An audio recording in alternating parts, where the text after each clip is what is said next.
Hi, this is Paul Neale from Penn Productions, and today I'm going to do a quick tutorial on setting up a camera jib type rig. Here we have a typical version of it. We're going to have a little bit of a different base. It's going to be able to be moved, rotated in any direction that we want, so we can set it where we like. However, we're also going to have controls to be able to pan the entire jib as well as tilt it up and down, as you can see will be here. We're also going to have it stabilize the camera, so as the jib rotates, it's going to make sure that the camera stays pointing on target. And as well, we're going to be able to pan the target, pan the actual camera itself, as well as tilt it and roll it and create the a longer or shorter jib if needed. So we're going to start off with Max file here. I'm just going to go set this up to be in meters as a default. And I'm going to display meters in this case, and we're going to work from there. So in the viewport, I'm going to start with a physical camera and just drag that out, and we'll set this up real quick. Going to set the target distance to be something a lot smaller, maybe about 5 meters by default here. Turn off targeted. I'm also going to change the show cone to always, so we always see that, and enable depth of field so that we can see the depth of field here. So we're going to be working with that depth of field. I'm just going to set the position real quick to 0, 0, 0 as a starting point, and the rotation to be 90, 0, and 180, so that when we look at it in the left viewport, we see it in that left view. From here, I'm just going to move the camera up. We're going to go about 3 meters up and probably about -8 meters along the y-axis. So if we take a look at the local y-axis, I just use Alt right-click local. We might be looking like we're moving along the Z, but we're actually moving around. If you look in the bottom left-hand corner, we're going in the negative world Z axis. And that's because this object's parent is world at this point in time. So with that said, we're going to add a circle, and I'm just going to drop in a circle, and we are going to make that maybe 1 meter wide at this point, and make sure it's also sitting at 0, 0, 0 world space as a starting point, so that we have it our camera rig starting off at the same center point. Just over into left viewport here, we're going to create the controls that are going to handle the panning and the tilting. They're going to be separate controls in this case. So I'm just going to go back and just make sure, sorry, my world positions weren't quite correct. So I'm going to drag one of those up and make a copy this time, and I want to put this at same as our camera at this point. So that's 3 meters off the ground. And let's just make the pivot about 0.5, or the size of it about 0.5, so that it's smaller. And we're going to make another copy, but I'm going to go Control V on this one and make sure it's a copy this time, and say yes. And in this case, we want it rotated over on its side. I'm just going to make it about 0.4 in size, so it's a bit smaller. We want to rotate it over on its side, but we don't want to rotate it at the object level, because we don't want to have a case where the Z-axis is rotating the tilt, and the Z-axis is also rotating the pan. So instead of doing that, I'm going to hit X and add an X-form modifier.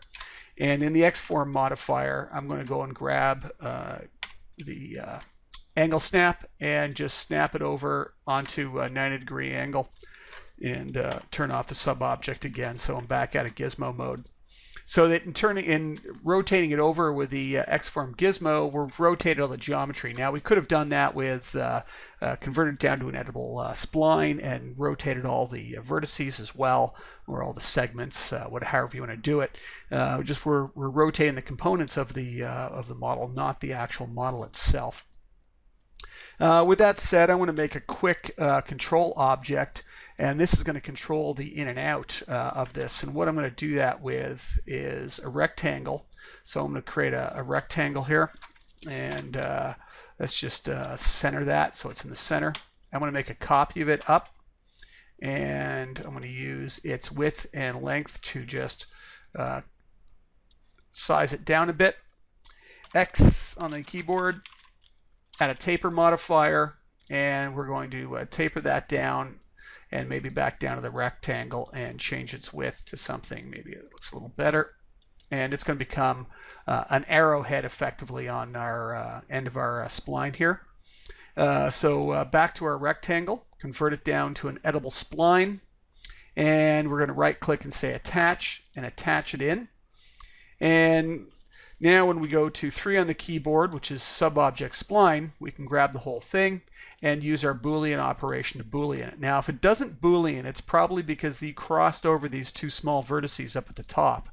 If they've crisscrossed on themselves, it's an invalid shape because it kind of turns inside out.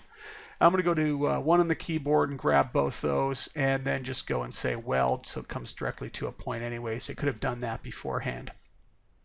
Now if you notice, I started with a rectangle. Good reason for that is I wanted the pivot in the middle.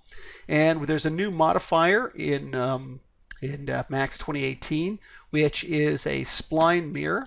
So I'm going to hit the spline mirror and flip it over. And we've even got a slice along mirror here, so it sliced it and welded it together nicely for us, which is great. And then I'm just going to convert it back down to an edible spline. So we have a control now that is there for us for sort of the move in, move out. And again, it should also be at 3 meters off the ground at this point in time. And we're going to actually just, I think I'll line it up to the camera actually, probably is a good starting point. How's that? Up to the camera.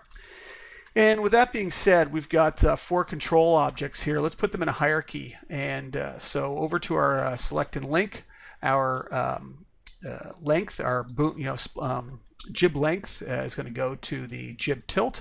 The jib tilt is going to go to the jib pan. Jib pan down to the what we'd call dolly truck. So let's just name some of those quickly. And I'm going to use my naming conventions.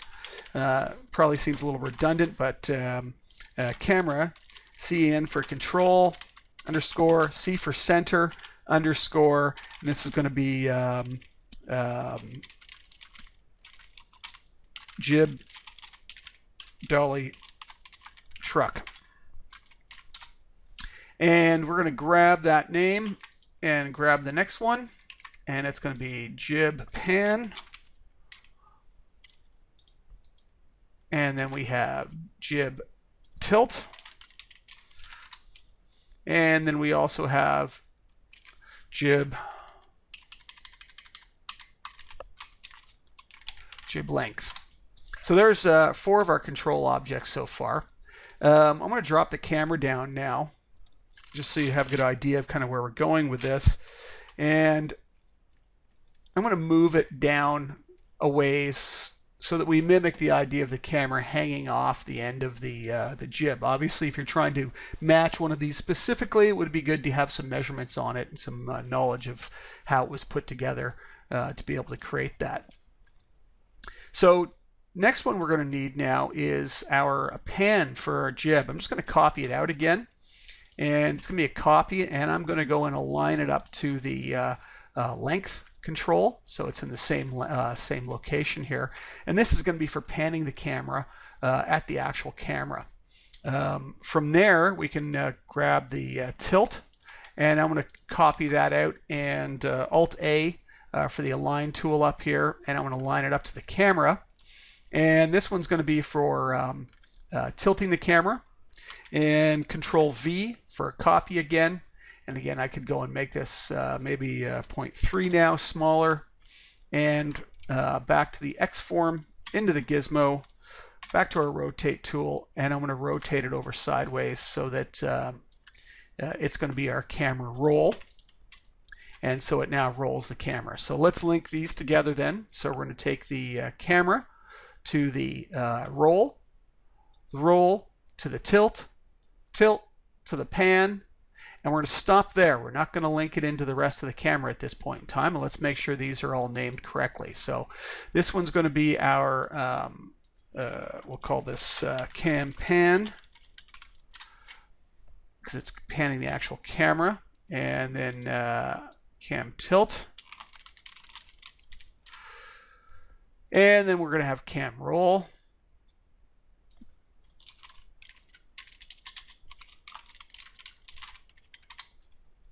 And then the last one down here is going to be camera, or we could call it physical camera, and the CNT is going to be changed to cam. So with that being said, we can put some of these in a hierarchy now, they're already in a hierarchy. What we need to do now is hook in the rest. So if I rotate the tilt of the jib up and down, you can see that the length control is going up and down, but the actual camera is not. Now we don't want to be linking this in directly into the camera, so what we're going to do is we're actually going to link the camera pan all the way down to the dolly truck. And it doesn't make a lot of sense at first, but you're going to see why. So right now, if I were to move and rotate the entire camera, you can see the dolly truck here rotating. It rotates the camera.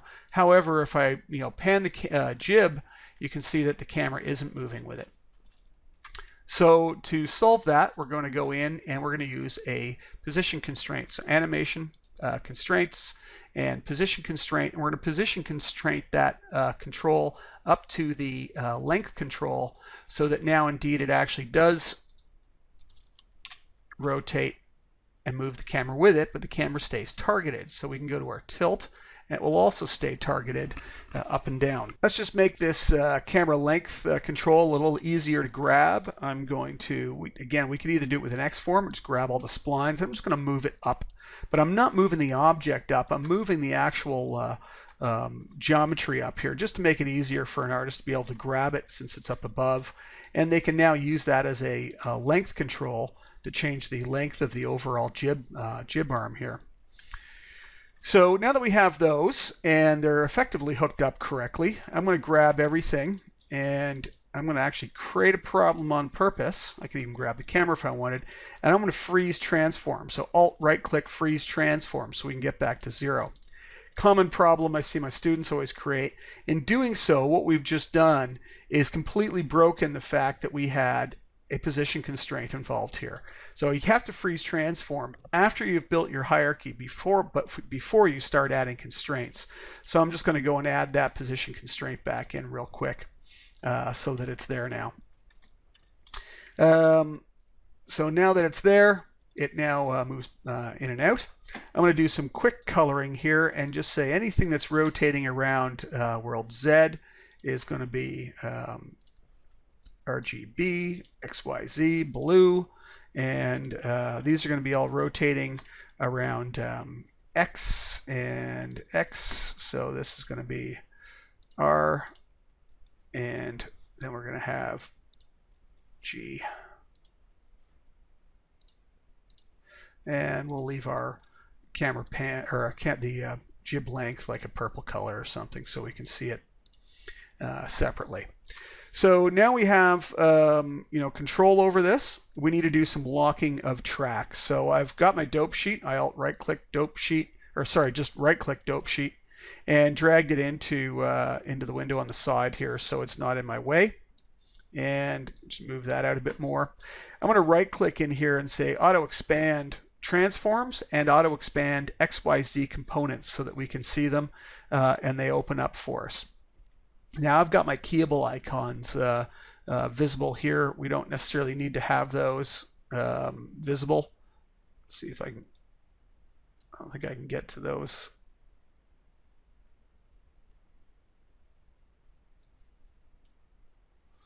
There it is. I'll turn it off here just so we don't see those.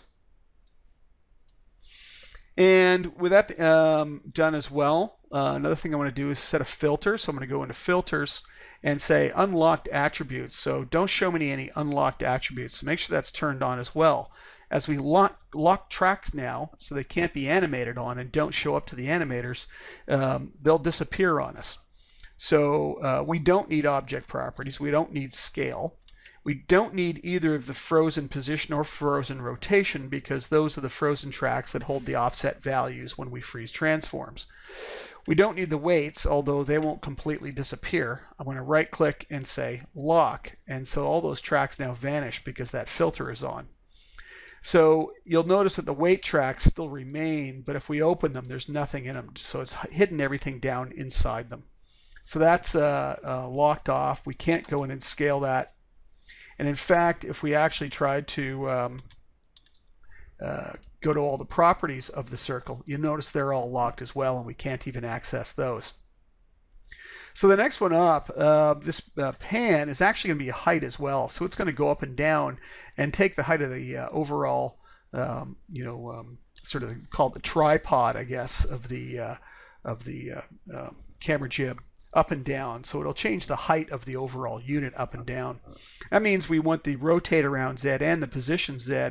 So we don't need the frozen tracks, so we can get rid of those. We don't need the weight tracks. We don't need scale or object. I'll just lock those off. In fact, we don't need X or Y position or X or Y rotation. So I'll lock those. So it leaves just 2 tracks now that can be animated. Can't move it side to side anymore. It can only be moved up and down. So the next one in is our tilt. This is going to be rotating around the X. So this doesn't need any position track. So we can get rid of the entire thing. Scales, weights don't need to be there. And frozen rotation doesn't need to be there. And only the X, so we can hide the other 2. So we're only down to the X track on this. This one for changing the length is only going to be on the Y position. So we can get rid of all of the rotations. We can get rid of others that we've been getting rid of.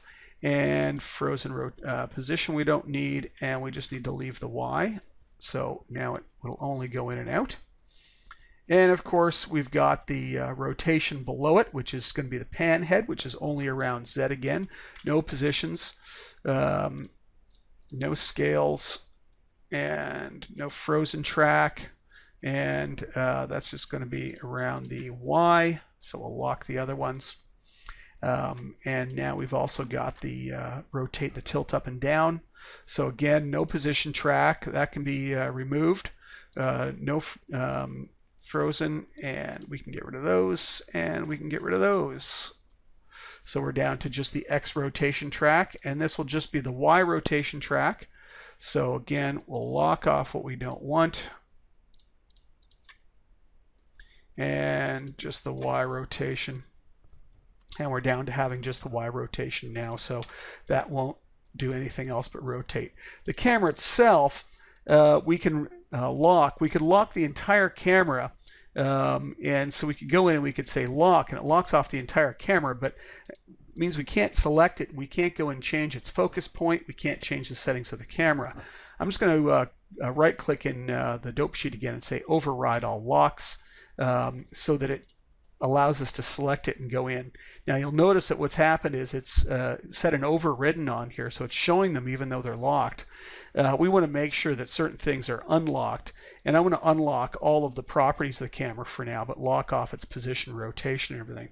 So I want to right click here and I want to say unlock. Now if I do unlock, you'll notice that it actually unlocked the object property track sort of thing, but not all of the sub tracks.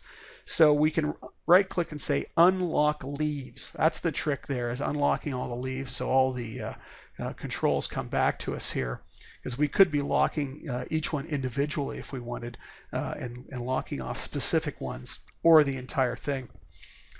So with that being said, we want to create a quick custom attribute definition for being able to manage certain things. We're just going to set it to a few different things. The target distance, so we can focus the camera. We're going to set it up for the focal length, and we're going to set it up for the aperture, or the f-stop. I'm going to go down and grab the control at the bottom, and we're going to add the attribute holder modifier. And up in the animation, we're going to go to the parameter editor, and I'm going to use the parameter editor. Now normally, if you watch any of my other tutorials, I never use this. I handwrite everything, but for the sake of this tutorial, I'm going to do it through the attribute editor. So it's going to add to the current modifier that's currently selected, which is our attribute holder. It's going to be a float value, and it's going to be a spinner. And so this one is going to be the target distance. And so I'm going to grab that and say target distance. I'm just going to call it target dist. And I'm going to make it float to the right. And float to the right, I said. And just change the width down smaller. Maybe about, let's just say about there, maybe. And we can then add that onto that track. So we've got this target distance. Now you'll notice that this attribute holder tool set's been added. It says add presets option. This is the pen attribute holder that you can download from my website. People have been using for 20 years. It's now been built into Max for the last number of versions. So it's actually built in. You don't need the plugin anymore. You can just use the attribute holder that's being added here. So we want two more here. We're going to want the focal length and aperture. So we're going to say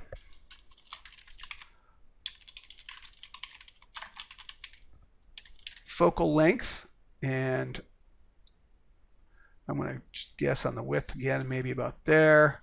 And we're going to say add, and then we're going to go in and say focal length and aperture. And maybe about there.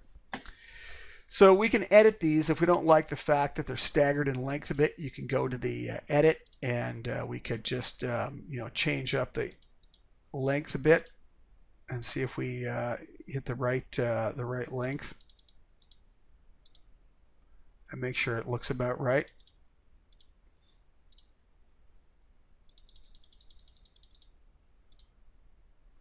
That's close enough.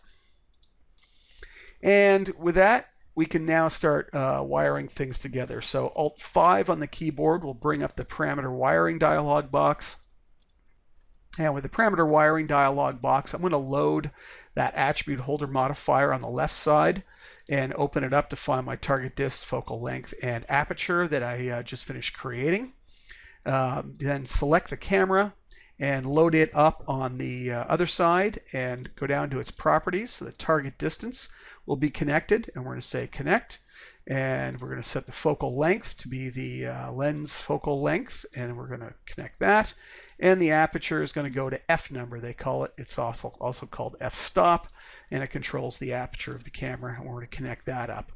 So with those connected up, you'll notice that the cone of the camera vanished, and that's because the target distance is 0, so it's been shortened all the way in. So I want to set it back to that, say 5 again. The focal length is an impossible value, so it's it's doing some kind of crazy length. Let's set it to a default 50, and then the aperture is also at sort of an impossible value. So I want to start it at an f4 maybe, so that we've got our settings back. So we can close those now, and there you have it. We have essentially a camera rig. Now some people like to put bones and whatever in here, but really it's completely 100% unnecessary. You could grab everything if you wanted and go over to the display, link display, and show all your links, and you'll be able to see those now and be able to see where the links go. It also kind of makes it a little easier to grab, I guess, some of them. You could also turn it off on certain ones. But you'll notice there's no link between these, and that's because it's not actually linked. So again, you could go and add bones or anything else in there and kind of make it look fancy. But the fact of the matter is, it works exactly the same way, whether it's got bones in there or not. So now we have a control head that allows us to be able to control it. Oop, my override all locks was still on, so I'm going to turn that back off so we can't rotate the wrong things. So I now have the specific rotations working on each of the controls. Pan the camera, place it to where I want, be able to tilt it, and target something, and then be able to pan the head and have it stay on track. We could also do it with less controls if you wanted to, but this is breaking it down a little bit more. There you go, Camera Jib.